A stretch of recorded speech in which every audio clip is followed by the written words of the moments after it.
इतनी रात को ऐसे कौन रो रहा है? नहीं, ऐसे तो मैं नहीं सो सकता।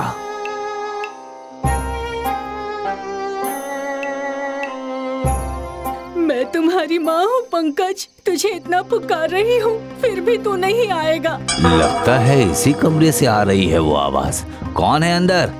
कौन है आप? क्या आपको मेरी आवाज सुनाई दे रही है? कौन है आप? बंद हो गई।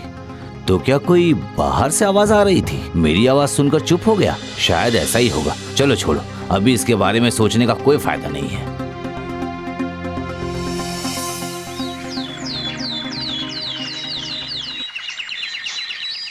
बाकी के जूनियर डॉक्टर स्कूल बिल्डिंग में हैं। अगर तुम चाहो तो वहाँ रह भी सकते हो। वो अब बेकार की भीड़ बढ़ाने का क्या फायदा है सर? मैंने उस घर में अपना सारा सामान अरेंज कर लिया है, मुझे कोई परेशानी नहीं है। दरअसल उस घर के बारे में गांव वालों के मुंह से काफी कुछ सुना है मैंने, बस इसलिए कहा। हाँ, यहाँ आकर मैंने भी काफी कुछ सुना है सर, पर अभी तक मैंने खुद की आंखों से ऐसा कुछ भी नहीं देखा। तो आज मैं चलता हूँ सर। ठीक है, जाओ। हमारे प्यारे आदिवासी भाइयों को बताया जा रहा है कि आज से अगले 7 दिनों तक लालगंज के इस मैदान में पूरे इलाज के साथ साथ बीमारियों को दूर करने के लिए दवाइयाँ भी बिना कीमत लिए बांटी जाएंगी। तो आइए समाज को रोग मुक्त करने का प्रयास करें, कंधे से कंधा मिलाकर। कमजोरी की वजह से बुखार आ रहा है। समय से खाना पीना करने से और थोड़ा आराम करने से सब ठीक हो जाएगा। हम गरीब किसान हैं डॉक्टर साहब, अगर घर में बैठे रहेंगे तो क्या खाएंगे?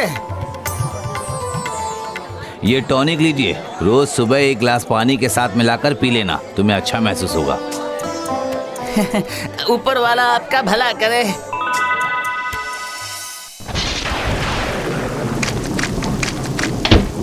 आपको मैं जितना कहता हूँ कि ज्यादा देर मत करिएगा, आप उतनी देर कर देते हैं। अरे अब तो फिर से ये सब शुरू मत कर देना प्लीज। शुरू करने का वक्त भी नहीं है मेरे पास, अभी मैं यहाँ से जा रहा हूँ। हाँ। इतनी बारिश में जाएगा? नहीं मालिक, बारिश में भीग जाऊँ वो ठीक है, पर यहाँ रात नहीं बिता सकता मैं। तू भी ना कमाल है। जा चलता हूँ मालिक, सावधानी से रहिएगा। आपका खाना रसोई में रखा है, खा लीजिएगा। और सुनिए, मेरी बहन की शादी है, मैं कुछ दिनों बाद लौटूंगा।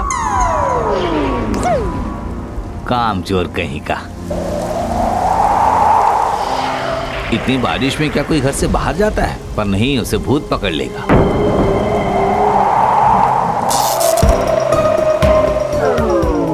लो, मैंने सोचा जरा घर आकर पीठ सीधी करूंगा, अब इसी में ये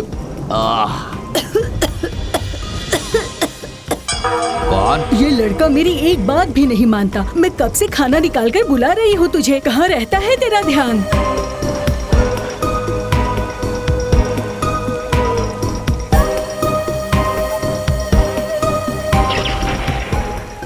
ये भोला का काम तो देखो, चूल्हा जलाने के लिए मोमबत्ती जलाई थी और बुझाया ही नहीं। चलो अच्छा ही हुआ, वरना इतने अंधेरे में इधर उधर भटकना पड़ता।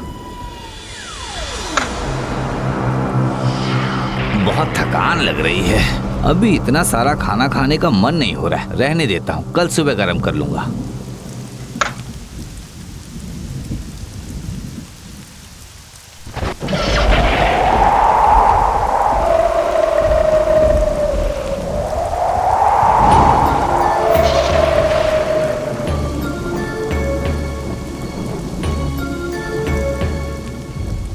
मैं न जाने कब से तेरा रास्ता देख रही थी मुन्ना, इतने दिनों बाद आया है तू। क्या रे मुन्ना, उठ, आंखें खोलकर देख। क्या हुआ रे तुझे? तू हिल क्यों नहीं रहा है? उठ ना, आंखें खोल एक बार। मुन्ना, आंखें खोल। मुन्ना, मुन्ना, मुन्ना। माँ, माँ। क्या हुआ बेटा, क्या हुआ है तुम्हें? पानी पीना है। हाँ हाँ, ये लो।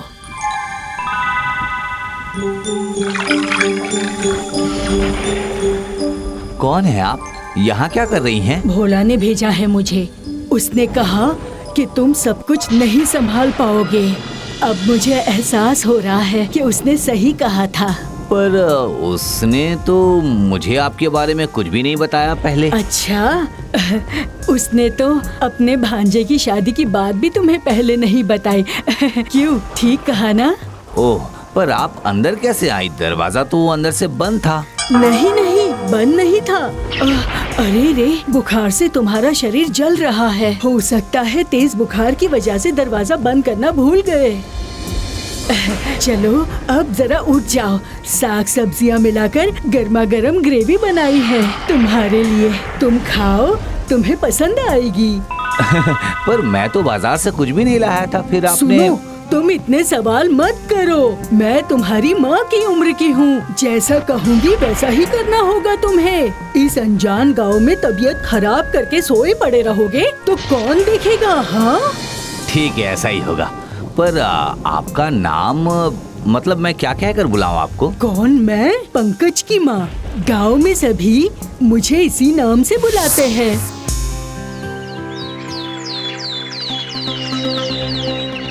रवि के जैसा एक्टिव लड़का आखिर 2 दिनों से कैंप में क्यों नहीं आ रहा है? ये एक बार भी जानने की कोशिश नहीं की तुम लोगों ने? वो जिस घर में रह रहा है वो बहुत बढ़िया जगह नहीं है।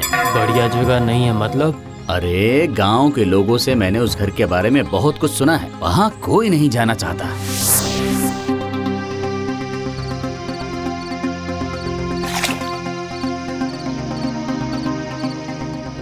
देखो तो कितना तेज बुखार है तुम्हें। वहाँ सारे लोग जरूर तुम्हें ढूंढ रहे होंगे।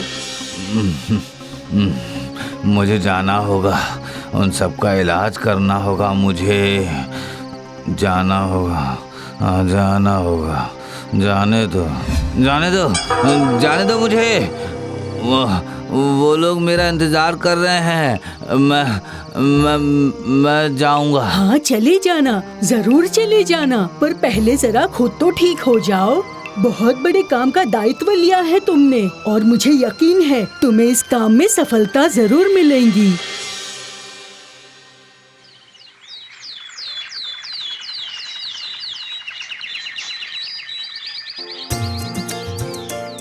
अरे वाह, आज तुम काफी ठीक लग रहे हो। हाँ, काफी बेहतर हूँ मैं अब।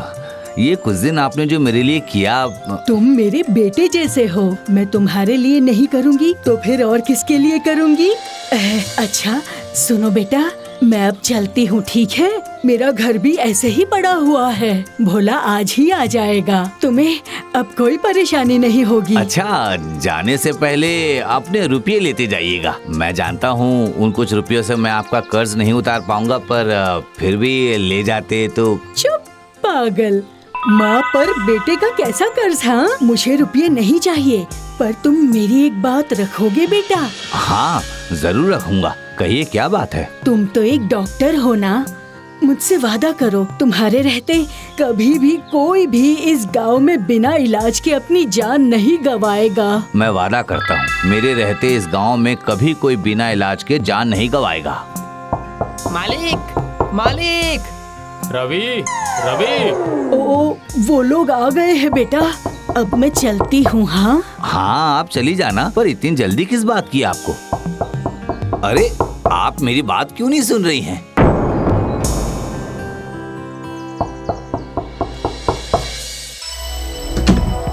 मैं कब से दरवाजा पीट रहा हूँ मालिक, आप इतनी देर से कहाँ थे? क्या बात है, क्या हुआ तुझे? 3 दिनों से कैंप में नहीं आया। उधर सर तेरे लिए बहुत परेशान हो रहे हैं। अरे मत पूछ, उस दिन लौटते ही मुझे बुखार आ गया था। कुछ दिन तो मैं बिस्तर से उठ ही नहीं पाया। वो तो पंकज की माँ थी इसलिए मैं बच गया। इन दिनों उन्होंने मेरे लिए क्या कुछ नहीं किया। कौन से पंकज की माँ मालिक? कौन से पंकज की माँ से क्या मतलब है? जिसे तूने भेजा था वही पंकज की माँ। मैंने तो किसी को नहीं भेजा था मालिक। अच्छा, भेजा नहीं था तो वाई कैसे? अच्छा रुक, मैं अभी बुलाता हूँ उन्हें। पंकज की माँ, ओ पंकज की माँ। इस नाम का कोई नहीं है मालिक, पहले थी। हाँ? पहले थी मतलब? ये घर पंकज का घर है। वो और उसकी माँ यहाँ पे रहते थे। कुछ साल पहले एक अजीब सी बीमारी हो गई थी पंकज को। तब यहाँ ना ही कोई हॉस्पिटल था और ना ही कोई डॉक्टर। कुछ दिनों बाद ही बिना इलाज के पंकज की मौत हो जाती है। उसके बाद बेटे के शोक में जान की चाची भी 1 महीने के भीतर ही। तू ये सब क्या बकवास कर रहा है? तो क्या इतने दिनों तक? शाम होते ही अभी भी इस घर से रोने की आवाज सुनाई देती है मालिक। इसीलिए तो हम लोग डर के मारे इस तरफ नहीं आते हैं। मुझे खिलाया सर पर पानी की पट्टी की। अगर जिंदा होता तो आज पंकज भी आपकी ही उम्र का होता मालिक। हो सकता है उन्होंने आप में ही पंकज को देखा हो। पंकज की माँ। मैं जिंदा नहीं हूँ, पर फिर भी तुमने मुझसे वादा किया है बेटा, याद है ना तुम्हें? हाँ याद है। आप देख लेना पंकज की माँ, कोई कभी भी बिना इलाज के अपनी जान नहीं गंवाएगा, कभी भी नहीं। अब जाकर शांति मिली मुझे।